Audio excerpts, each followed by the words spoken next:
when I was finished like playing like at Monmouth, he was like, you have a legitimate shot of like, getting on a team here. I'm like, where? And he's like, in the NFL. I'm like, I thought I was going to like Italy to like, play some European league. And he's like, no, he's like, you have some interest. He's like, well, we got to get you down to Miami. And he had made an introduction, or he had made a phone call to Mark at the time, who was just obviously the strength coach at a training facility down in North Miami Beach. And Mark ended up pulling some strings because they don't let just like anybody into this thing. I mean, that freaking thing was, I believe there was 40 guys there, and 12 of them were drafted in the first 3 rounds.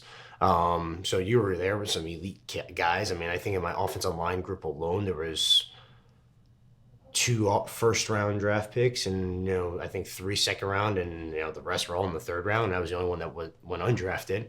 But when I went down to Miami, we kind of really didn't know each other at all. We were just kind of mutually introduced to one another. But Mark, being such a great person, gave me an opportunity to go down there.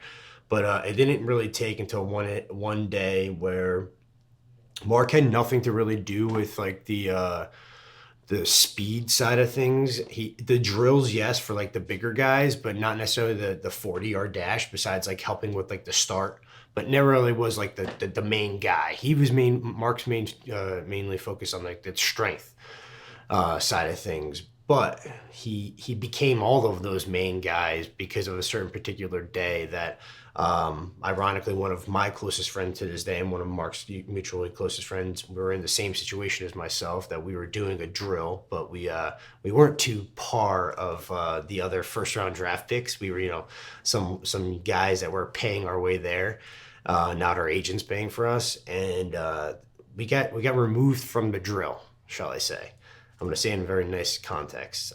We got removed from the drill, and we were told to go like on the side. I mean, to be quite honest with you, I mean, my family paid a lot of money for us to be there. Like we sacrificed a lot. My parents, money doesn't grow on trees, and I was down there trying to be with the best, to train with the best, and not go off to the side.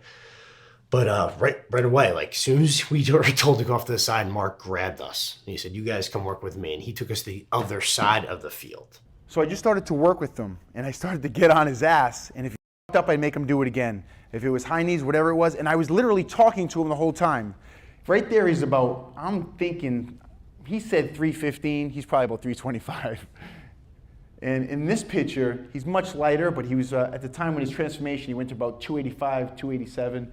And I just started to really, really help him. And we worked on that drill till we got it. And we got the attention that we needed, to the detail of making us like 2 guys that should not have been there, are not first-round draft picks or second-round draft picks, 2 undrafted guys from small D1 AA schools were sitting there, and Mark made us get that thing right, to a point where that was like the acceleration point. So that was the point that we like kind of knew, once we got that little simple running drill down, that we can compete with these guys. And probably fast forward about 5 weeks later, Mark had us beating those guys.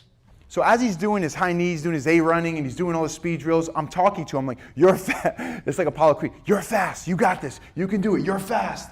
You're lightning. You got this. Let's go, Tommy. You got this. You're fast. You're grease lightning." And he's kind of laughing, but he starts to believe it.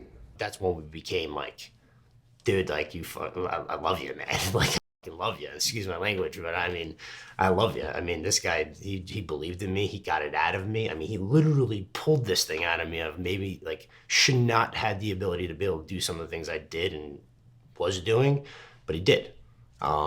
So that accelerated to me signing again choked up, me becoming an undrafted free agent and signing a professional football contract. A kid that walked on twice. This was his dream, just to get a shot, to feel it. And he felt it. And to this day, this guy's one of my best friends.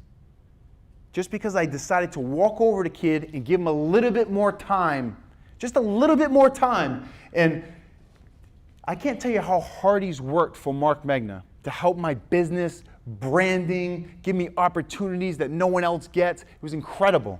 from that point on, I literally go to my dad and everybody. I think my dad had called Mark after that and was like, whatever you need, you don't understand. Like, we're indebted to you. And this guy just, I mean, we just kept the communication. And I don't think our relationship was, I don't think our relationship is a quarter of what it back then. What it is now. I mean, now it's like it's a brotherhood. Like, we talk.